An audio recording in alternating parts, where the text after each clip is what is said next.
Those kind of trees, those in my yard, but you know, I don't think so.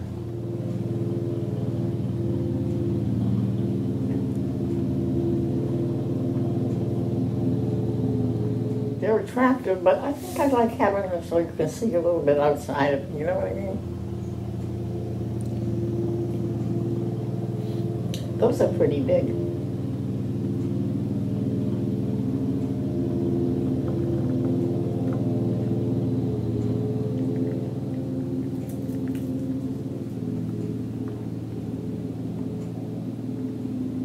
I don't think you can grow anything underneath them or around them because of the needle.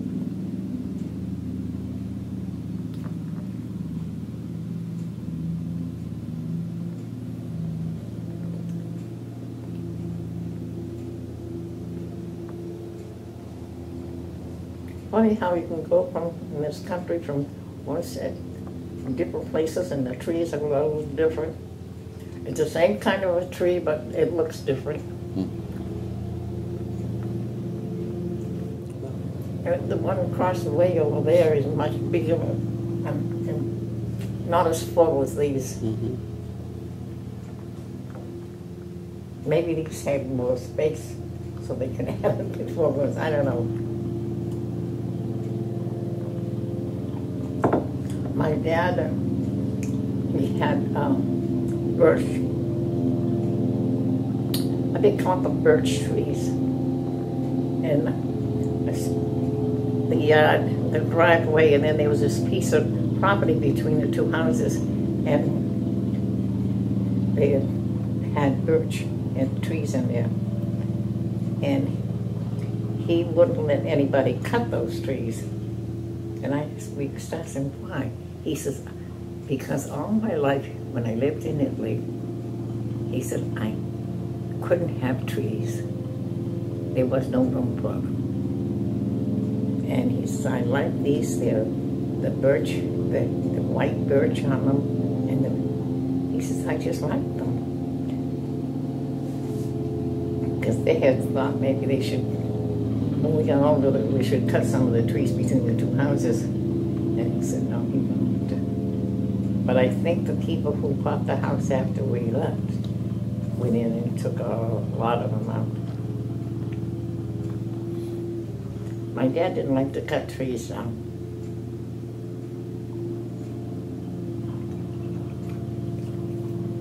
And there's somebody that could grow anything.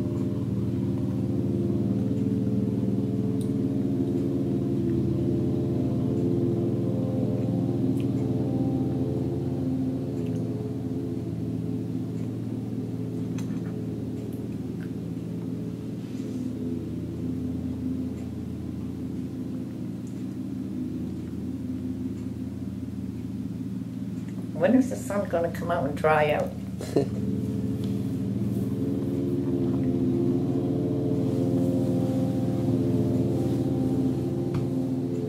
Oh, it's on the other side.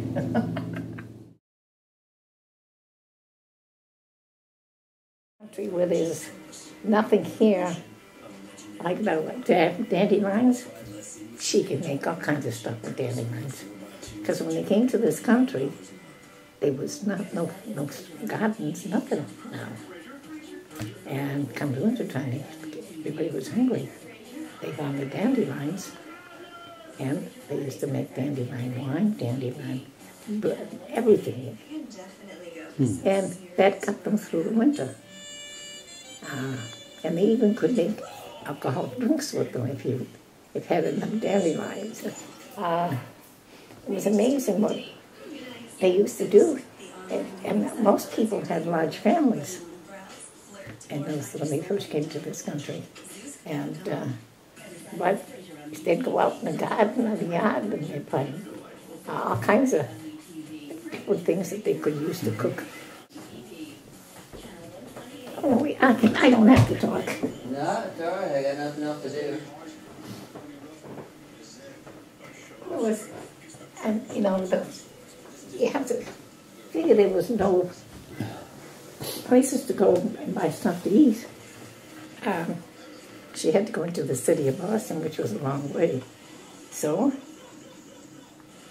at this time she would go get dandelions and make soup with them, and she'd do different things with them. And the first thing you know, Mom, what was that? It was good.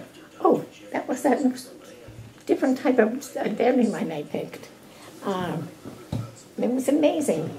The women, what they went out in the farm growing that they could use to feed people because there was no money. And there weren't that many. I mean, stores were, if you had the money, you couldn't always get there because of the stores were so far apart. And so they made food out of all kinds of things that grow up as flowers, and a lot of them, I think, aren't even being grown anymore. They've changed them because to make them more, I don't know whether to say palatable or make them more interesting so that it doesn't say the dandelions. Rhubarb, and they had rhubarb then, and they found something to use it. Mm-hmm. If it was edible, use it. Because, well, like I say, to go into the city of Boston would be it was a day-long experience because it was so far away. And the buses and stuff didn't travel as often as they do now. And, but especially if she wanted some for Italian cheese and stuff. That when she went in and did that, that was when she went in and came home broke. Yeah, we couldn't get local Italian things, stuff that she wanted to make with when she made special meals. And like olive oil and certain things. Because we had no grocery stores in the area. Then the A&P came out with one, but nobody liked what they had. It all seemed to them to be stuff that they didn't sell anywhere else. Because we were so far out.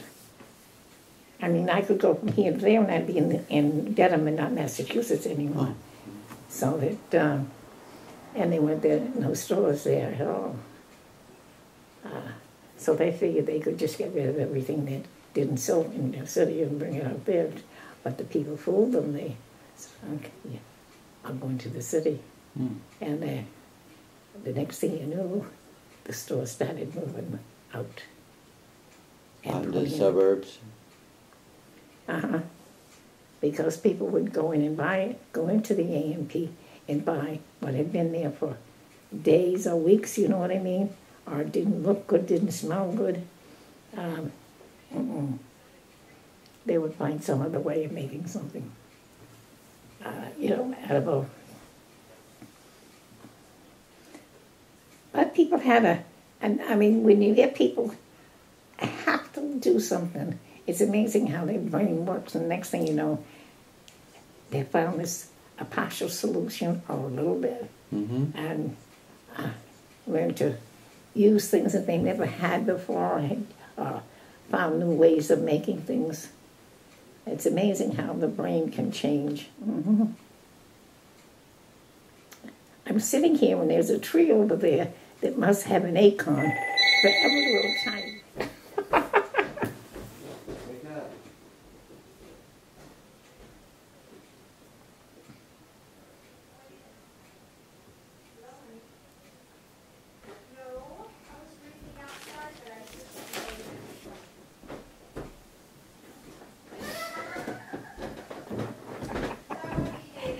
She has a special laugh. Oh, yeah.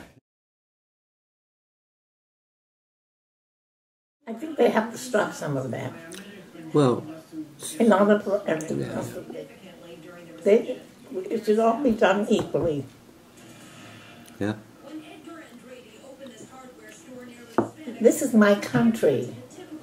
When they came here, like my dad, he would say, "This is my country now, and I have to take care of it."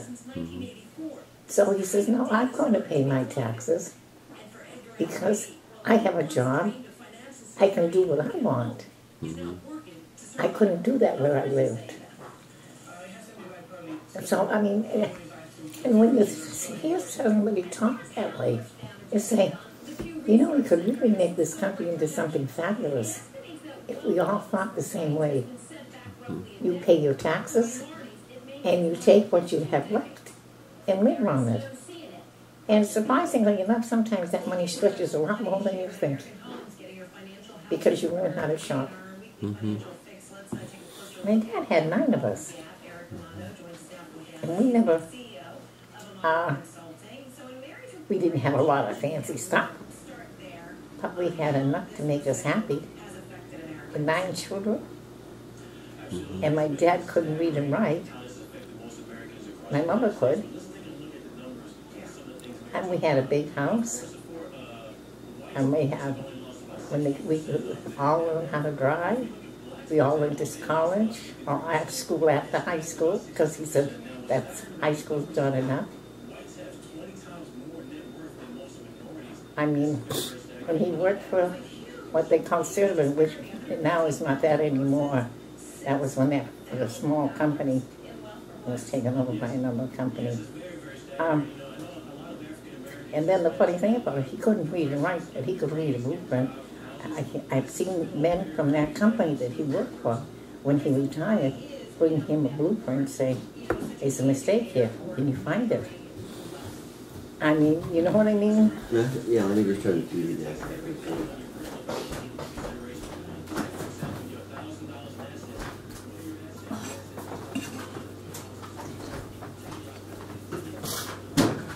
You have to telephone another. What my dad said. And it worked. Oh. A red one. Do you like cranberry juice? That's good for you. Want some M&Ms? Look at the smile on her face. Hey. Here, I got a pocket. It's empty. Oh, you want one for the pocket? Now this is for my right toe. This is for my left toe. This is for the big. These here are little vitamin D's. Oh, those are for my little toes, huh? This is cranberry for the bladder. Oh. This is your Levoxyl for your. No, that's That's Levoxyl. This is your Theophylline. This is a fish oil. You got to have fish oil. That's fish oil is for my toenails. This is respiratory aid. That much to put weight on, What's huh? this one? It just looks good. I forgot. What is that one? Okay, open up your hand. We'll give you these here. This might help you with your toenails and stuff. Oh, I got one. What is that thing? Wow.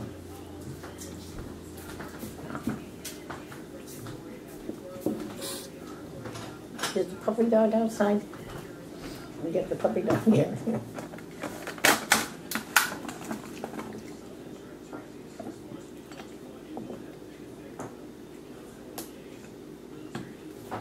I'm going to have laundry, laundry, laundry. You haven't got the oil. Oh, it's washing.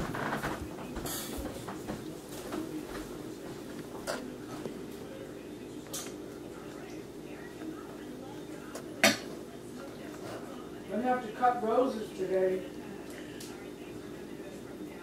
We have to cut roses. Roses. Why? So you can have roses for your apartment, and then when they dry, I'm trying to dry roses for Maya for oil. For what?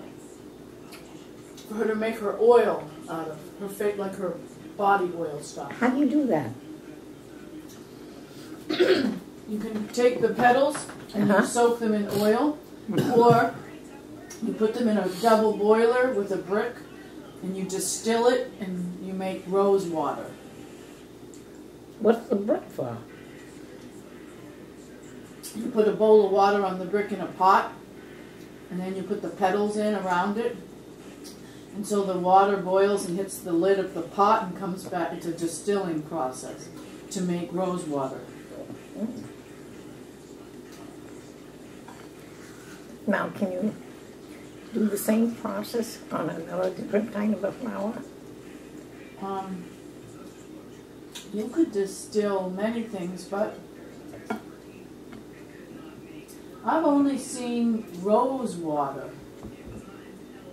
I suppose you could do it with geranium, lavender. Actually, we have some lavender. We could try it.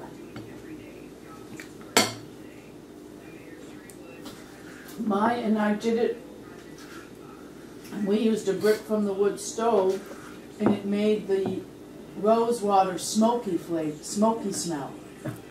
There was a distinct smoke smell behind the rose smell. You could charge people extra for that. We had to make another batch.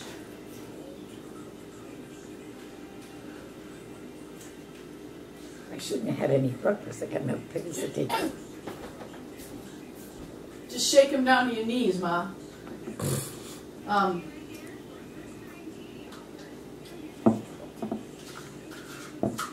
gotta call Maya. Is she at your house? Picture the debt ceiling would be taken care of. Right. Because very wealthy people would donate, especially liberals, would donate very large sums of money. And with fundraisers, I mean, when they have these disasters, they raise millions of dollars. I mean, look at kids during the disasters. They do fundraisers. And some of them raise A lot of money. a lot of money. And it just engages people. I'd gladly say, okay, on my taxes, you know, if everybody had to pay $5 or, I don't know. They're not business people. That's one of the things. Good to talk to you. Thank you very much.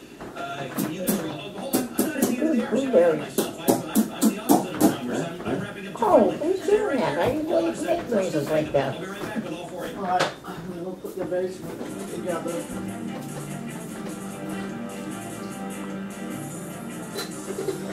That is the prettiest rose. These guys are just want to be right. They're politicians. They're not really interested. There's so many people they could pull from and say, you know, let's get together, and people would. You know, there are professors, there's really wealthy businessmen, there are people who understand this whole process, and you know what?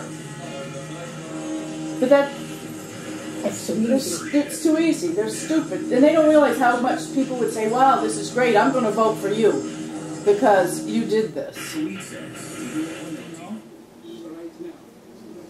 I always used to feed them. I know, but I think Tommy helps them go to sleep early in life.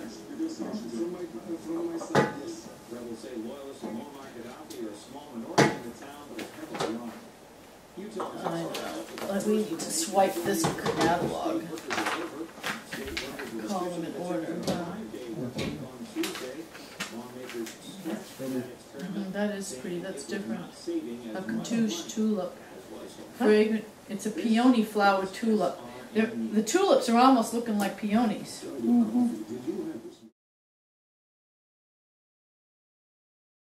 But I'm getting them. There's a bunch of them right around here. Yeah, I can see all these holes. I guess I can't walk them through. Back here. They feel you when you walk them. Look at them.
take it.